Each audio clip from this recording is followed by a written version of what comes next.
du Père et du Fils et du Saint-Esprit. Amen. Frères et sœurs, à vous la grâce et la paix de la part de notre Seigneur Jésus-Christ. Bienvenue à chacune et à chacun d'entre vous. Dimanche prochain, nous allons célébrer le 3e dimanche du temps du carême de l'année liturgique C.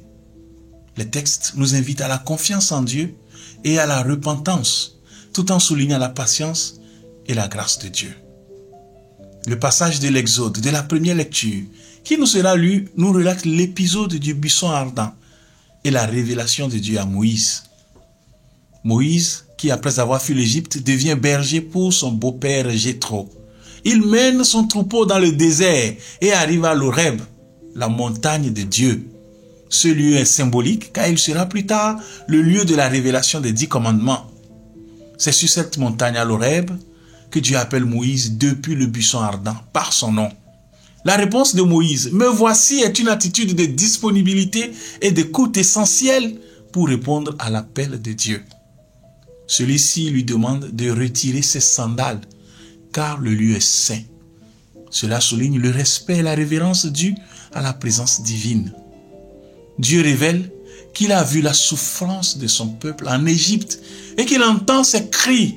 Il promet de les délivrer, de les conduire vers une terre ruisselante de lait et de miel. Cela montre la sollicitude de Dieu pour les opprimés et son engagement à agir en leur faveur. Cette mission sera confiée à Moïse que Dieu envoie pour libérer son peuple. Cet appel est à la fois une grande responsabilité et une marque de confiance. Moïse, bien que réticent, est choisi comme un instrument de Dieu pour accomplir un plan divin.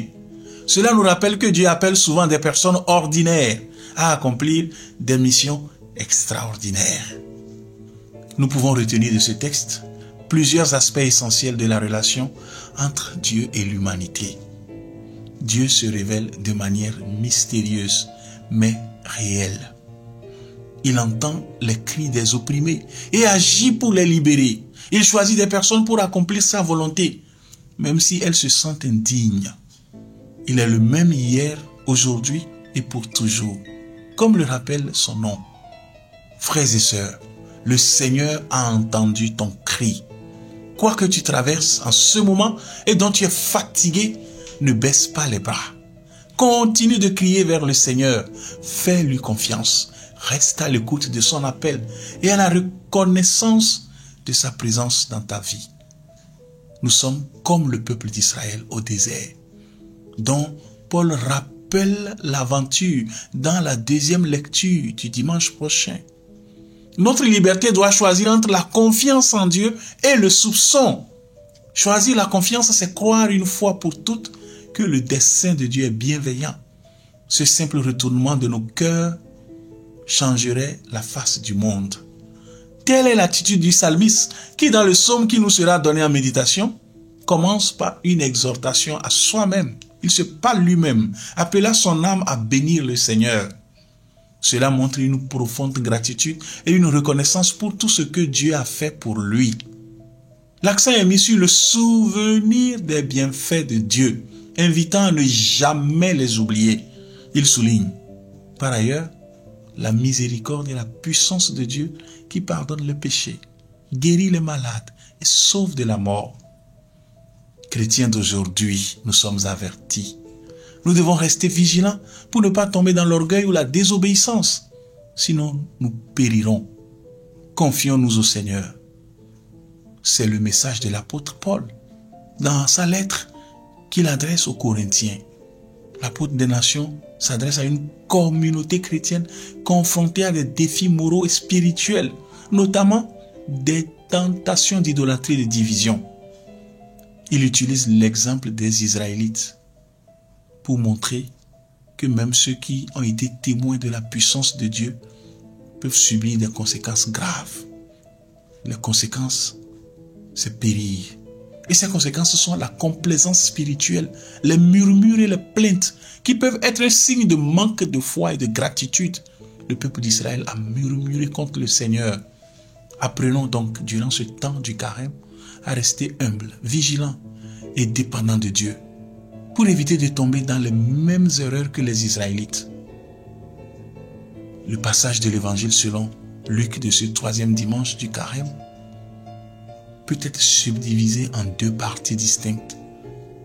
Une discussion sur un événement tragique et une parabole sur un figuier stérile. Dans la première partie, c'est Jésus qui répond à des personnes qui lui rapportent un incident où Pilate a fait tuer des Galiléens pendant qu'ils offraient des sacrifices. Jésus mentionne également un autre événement tragique, l'effondrement d'une tour à Siloé qui a causé la mort de 18 personnes. Jésus utilise ces événements pour souligner que les victimes de cette tragédie n'étaient pas plus pécheresses que les autres. Au lieu de chercher à attribuer la faute à ceux qui ont souffert, il appelle ses auditeurs à se concentrer sur leur propre repentance.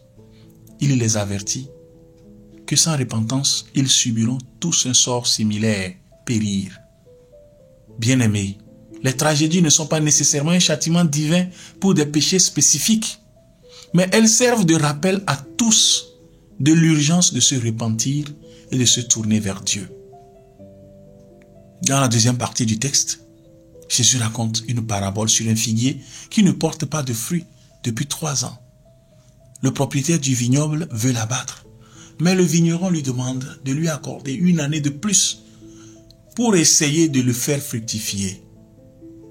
Le figuier représente les personnes qui ne produisent pas de fruits spirituels. Par exemple, les bonnes actions, la foi, la repentance. Le propriétaire symbolise Dieu et le vigneron représente Jésus qui intercède pour donner plus de temps à l'humanité pour se repentir.